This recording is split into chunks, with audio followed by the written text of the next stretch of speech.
வேறு ஆதரவு கொடுத்து வெற்றி பெறச் செய்ய வேண்டும் என்று உங்கள் அன்பு மகன் அன்போடு வேண்டுகிறேன். உரிமையோடும் உணர்வோடும் உறவோடும் வேண்டுகிறேன்.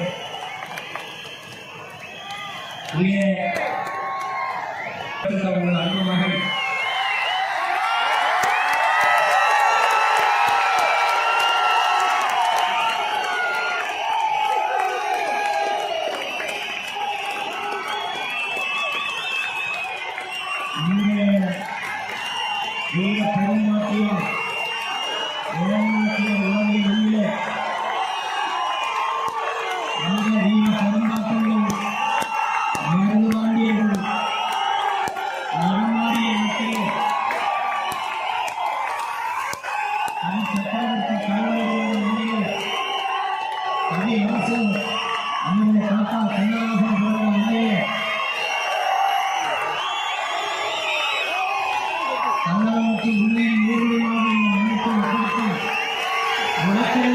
உறுதியோடு